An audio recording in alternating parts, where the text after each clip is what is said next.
Welcome everybody to this week's question and answer video. My name is David. This is Demar's Coaching, and I'm answering you guys' questions from last week's question and answer video. I do this every single Monday. Please go down below in the comment section, right down there, and just ask anything you want. Come back next Monday, hear my answer, and tell me what you think. Let me know if I missed your question, or if I misunderstand it, or if you don't understand my answer. Please, and follow up on it. If you have more questions, I mean, this stuff is so complex, you might have more questions about the same experience, and just keep asking me, okay? Let me try to help you understand and help me understand to help you. Okay? Let's see. All I ask from you guys, please, is tell us your locations, tell us who you are, and then please consider signing a petition I made, Stop Narcissistic Online Bullying. Snob. It's at change.org. The link is right down below. Everyone in the world, follow it, touch it, support it, please, so that we can have people stop attacking other people online and forcing other people to take their lives. This is the #1 cause of young people taking their lives. So we really need help. It's on the rise and there is no help. Thank you. All right, let's get started. There's lots of questions, great questions. I hope I can match them with great answers. Betsy from Mexico. Besos. Hi, Betsy. It's good to see you. How have you been? I hope very well. How are you today, David? I am wonderful. Thank you for asking me, Betsy. I watch your videos whenever I can. Moved to a new apartment, got a job, and still healing. Great. Good to hear that. I think I am better without a relationship. Well, maybe you mean a romantic one right now? You have a relationship with yourself and you have children. Almost 9 years since I left that abusive person and never heard of him again. Almost 19 years of abuse. Now I'm learning to live every day with my daughter and cats. Well, those are relationships. Away from my narcissist mother and father. Gracias, David, for lightening my thoughts. I might be busy, but I always come back to your videos. Besos from Mexico. Thank you so much, Betsy. Thank you. Good to see you. Or Bishop. Don't know where you're from. I remember you. I just can't remember where you're from. You know how you get them to leave you alone?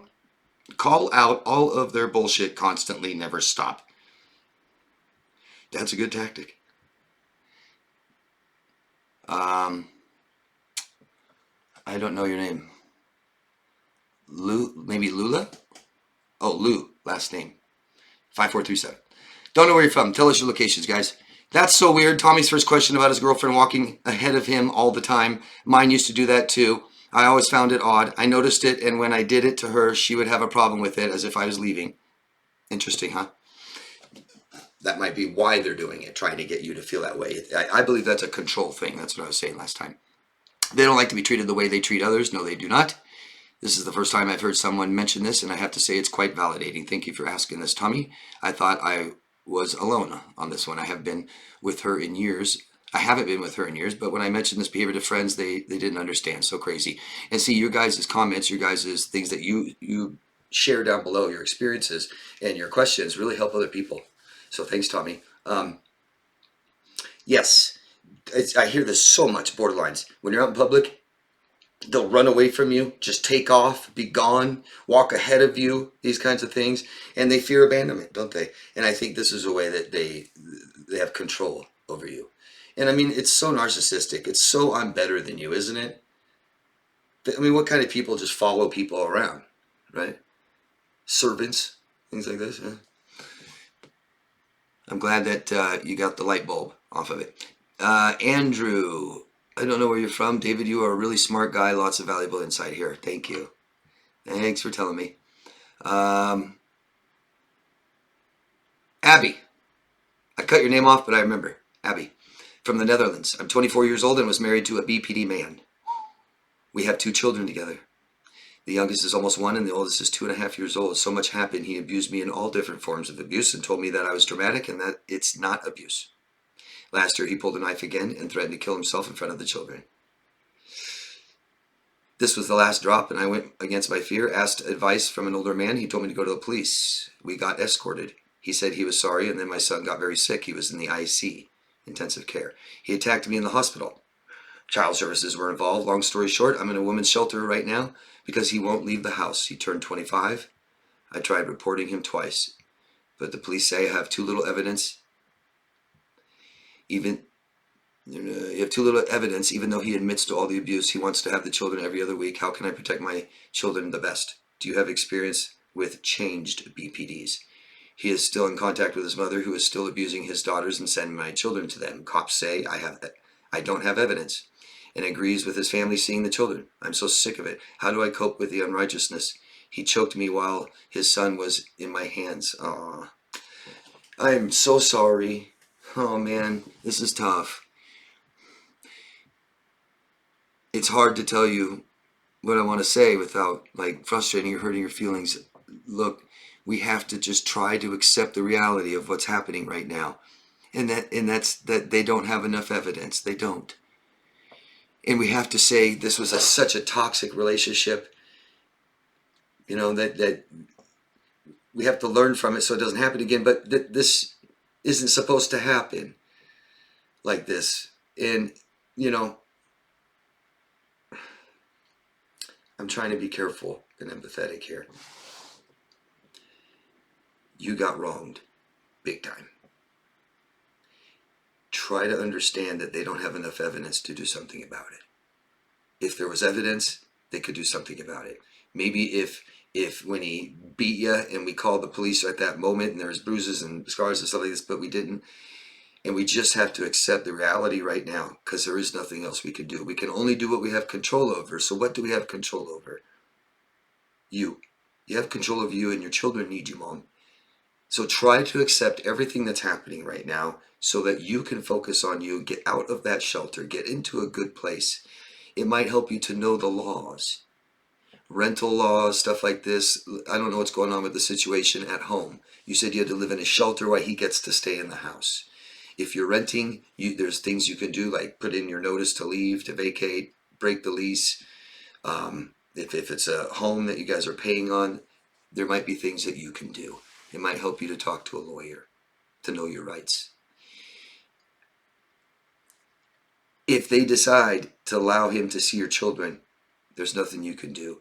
Just try to accept it. It must be so hard. I can't imagine. Please don't think that I'm telling you what I would do, or I just know from experience helping a lot of people in this is that we have to focus on us right now, and we can heal from this later. But you've got to be there for you first. Then you can be there for your children. So let's not tackle everything all at once. And let's just focus on the part of you getting out of that shelter into a better place. We don't have control over a lot of this right now. So it won't do good to just keep doing this. But we can find out our legal rights. Your rights as a tenant or whatever it is. Your rights as this relationship. Did you say that I can't remember if you said you're married. You were married. You're not even married to him anymore. So find out what you can do about your children, about him seeing them, and then accept it. The better place you get in, the more you can do for yourself and for your children. You will heal from this relationship, and it won't bother you anymore. He won't be able to bother you anymore. Okay? You, Mom. Focus on you. Get better, heal, get in a better place for you and your children, okay? And I'm so sorry you've been so wronged. And I'm sorry that these people don't believe you or they're not helping you. Just try to accept what they can do and what they can't do either. And then try to accept what you can't do. But find out what that is. Let's be very informed and clear on that, okay? But gosh, just focus on you getting better, okay? If your children are going to see him and we can't do anything about that, accept that now and just get better. I'm so sorry. I'm so sorry. Good luck. I hope you have help and support for you. Rory from Ohio. Hi, Rory. Another reason David's online narcissistic bullying petition is needed. My daughter has been stalked by the same guy for years. He has spent time in jail several times. Oh my God. I didn't know this, Rory. I mean, you've mentioned something like this before.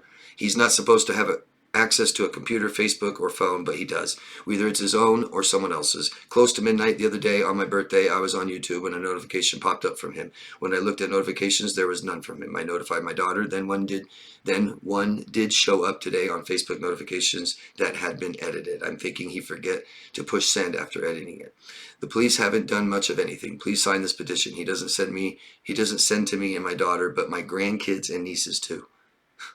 It affects everyone. Sorry for the length, David. I'm so upset. Thanks. I'm sorry you're so upset. Oh, Rory. At least right now, it's just him contacting people in your family. If you want to spend money on this and get a lawyer will help. A lawyer pushes police to do things because this is illegal. He can't do it, but the police don't want to deal with it for whatever reason. These are cases police can't stand. They hate him. But a lawyer will force them to take action. If you want to spend money on this, if it's not worth it, then don't, and just keep blocking and blocking and blocking.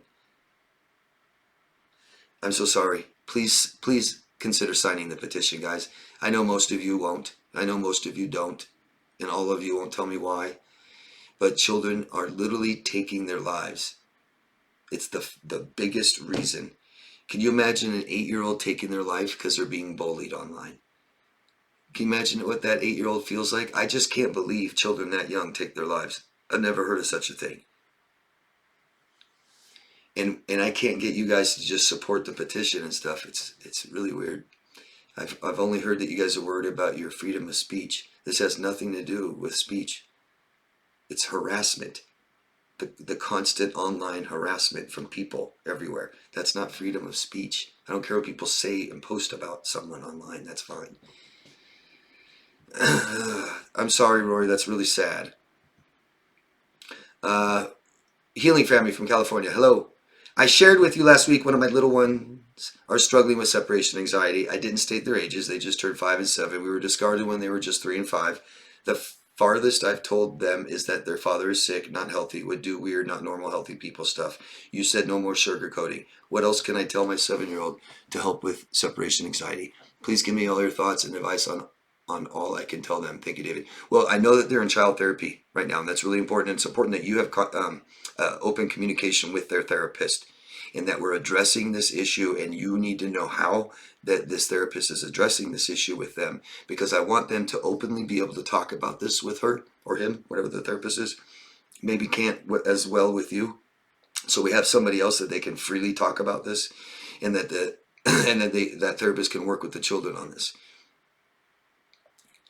So age appropriate, according to mom, anybody out there, it's good to start talking to your children and let them know how sick their parent is, that abandoned them, that abuses them, things like this. They need to try to have some kind of understanding about their mental illness. Can help.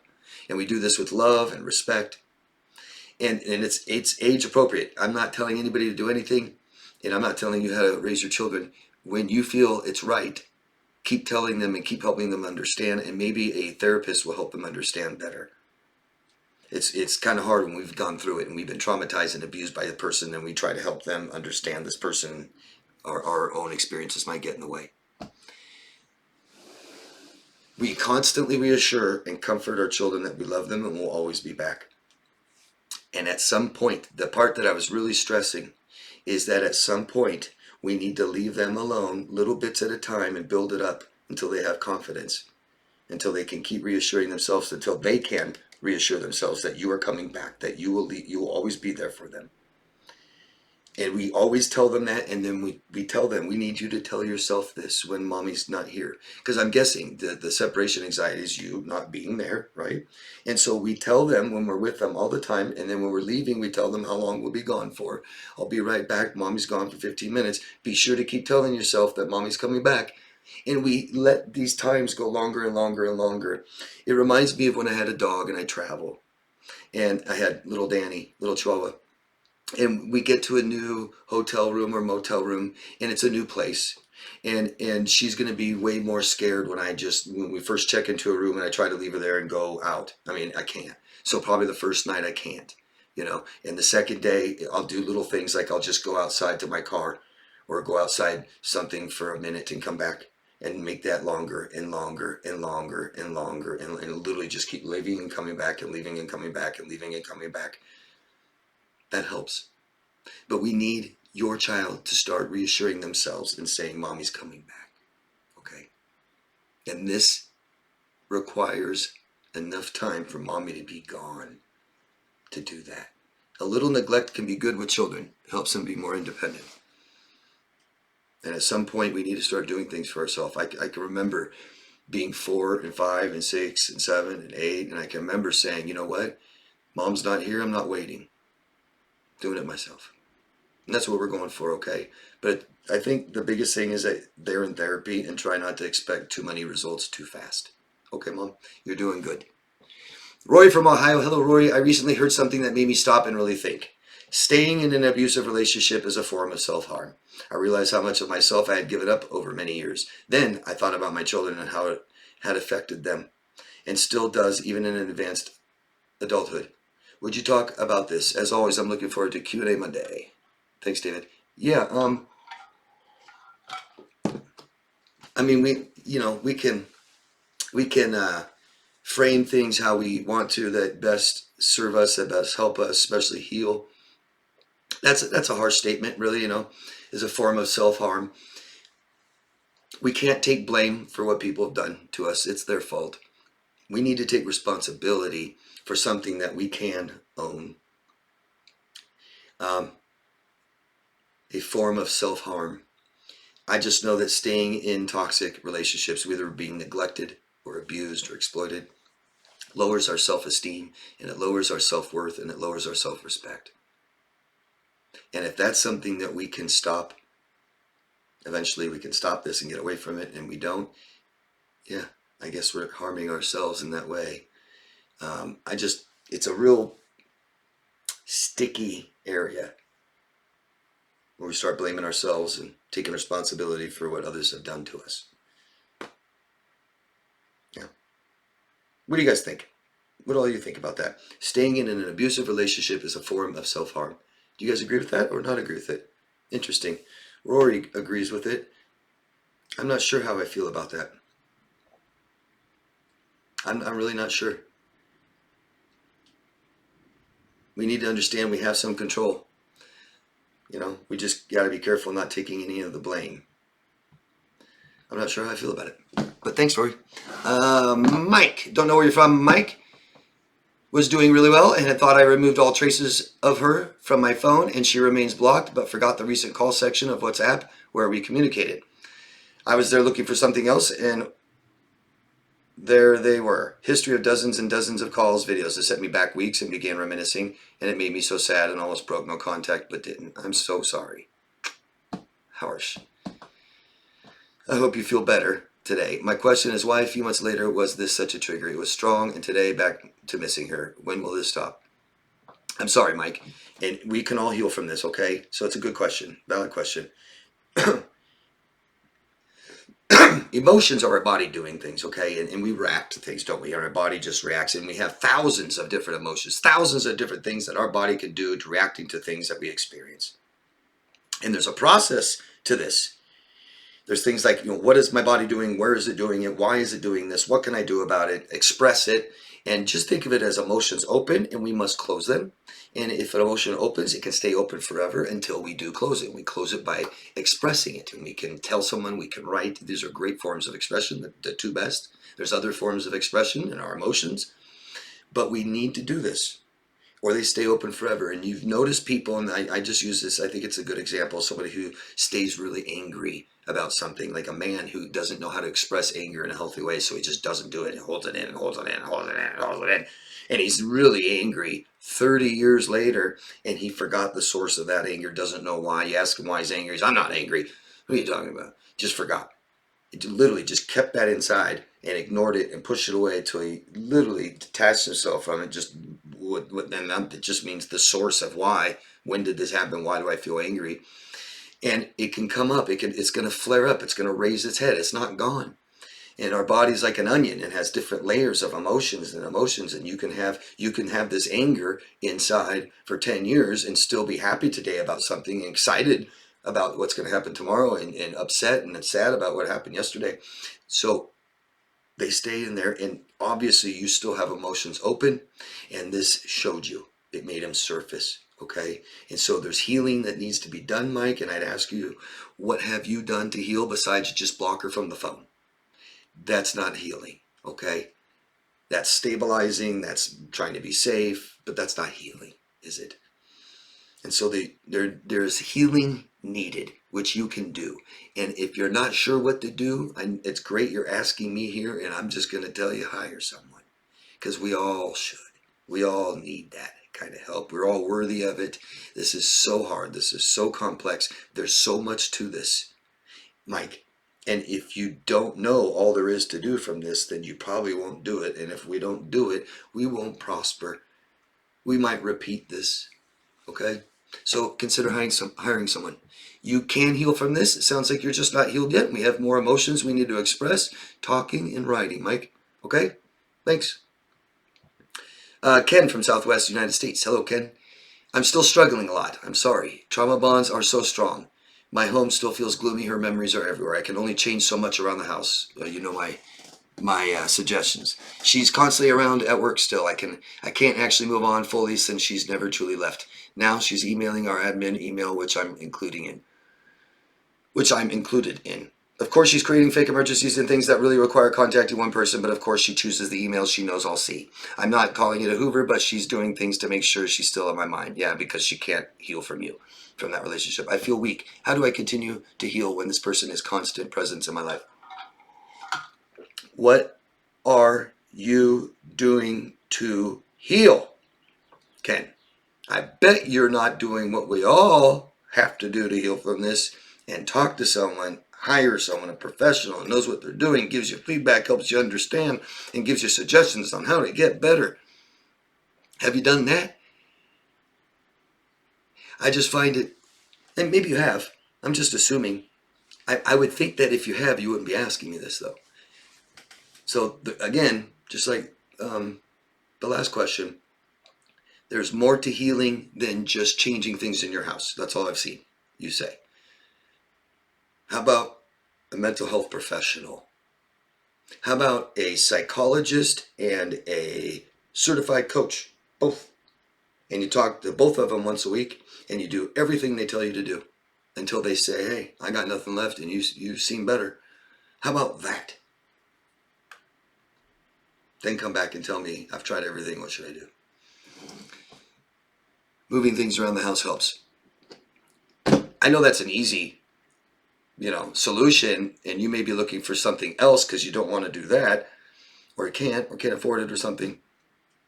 So, I mean, it's like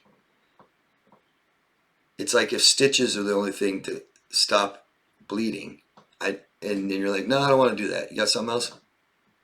It's like, well, super glue really works, actually. Okay, so if we don't go to counseling and we don't talk to somebody and we don't heal the right way, what can I do? So you can heal even though she's at your work and sending you emails, just to let you know.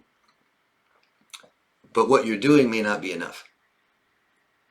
Whatever it is you're doing. So, if is this something you can take up with the person above you in charge? I don't want them to contact me and stuff like this. Is that going to cause more of a problem with you at work? I don't know. You can send her a message to say, please leave me alone. I don't know, because I don't know her. Maybe you can't do that. Maybe she's so dangerous. Maybe she has an order against you. I don't know how to help you, Ken. I would have to know you more, know you better, know your situation better. But that would require hiring someone. Do it, Ken. You're worth it. I promise. Shamanic Wisdom Keeper. Do you think BPD is contagious? No. Let me be real clear on that. No. Let's please nobody think something like that. That's harsh. Imagine if you had a disorder that everyone's saying is contagious, so everyone stays away from you. No, not contagious. The behaviors can be. We have enough toxic people in our life. We start being toxic. We lose a sense of who we are. We don't stay true to our values, and we start doing things that don't best say who we are. And we're like, oh crap. Yeah. Someone depressed enough might bring you down. Someone anxious enough might cause you stress. Stuff like that. But no, BPD is not contagious. Can a borderline infect their victims with abandonment issues? Not technically, but you can start forming, it's real simple, guys. And I I can only give you the simple version now. I can't dive in so far into these things, but we have emotional needs, and number one is security. And our parents need to teach us to offer ourselves emotional security and reassure ourselves and lives by doing that for us unconditionally. Your parents, my parents, and everybody else watching this, our parents didn't do that. And I know that a lot of you say, oh, yes, they did. No, they didn't. You're just not aware that they didn't. And they didn't reassure us unconditionally. There was conditions. They cared more about what we did instead of how we feel. They caused trauma and stress in our lives and weren't there all the time and fought, whatever it was. So we didn't teach ourselves to reassure ourselves and be secure. They didn't at all. We have a little bit. We can pick ourselves up a little bit and say everything's going to be okay and it sticks a little bit and we're going to be all right. They can't at all. They can't reassure themselves at all. They completely depend on you to reassure them in life all the time. Constantly reassure them, everything's going to be okay, no, I'll never leave you, no, I'll never leave you. And it won't stick because they can't do it themselves at all. There's got to be that element of them doing that themselves. So they have a fear of abandonment. I don't feel secure. You're going to leave me all the time. Okay? They also can't reassure you. They cannot meet your emotional needs, 10 of them. Number one, security. They cannot reassure you. They are too unstable to do that. They cannot meet their own needs, then they can't meet yours. That means they can't care for themselves. They can't care for you. That means they can't love themselves. They can't love you. Borderlines out there, tell me how wrong I am. So they can't reassure you, so you start feeling insecure. If I cheat on you, you're going to feel insecure. It won't matter how secure you are in life with yourself. I'm a very secure person.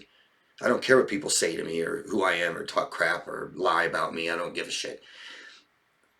But if I commit to you and attach to you and you don't answer your phone all the time and you've cheated on me, things like this, I start feeling insecure in the relationship. Not in my life. I'm still secure here. I'm David. I know who I am. And I feel insecure in this relationship. I don't know who you are. I don't know where you are. I don't know what you're doing. I don't know if we're together forever. I don't know if you're coming back because you don't tell me enough and make me feel that way because you are unstable all over the place. And long enough, I keep doing this long enough, I lose a sense of who I am. Now I can't reassure myself. That's where you guys are after a relationship. I feel anxious. I worry. I don't like being alone. I feel lonely. Lost the relationship with yourself because you're in that kind of a relationship. So it's not contagious. Hope I made it clear.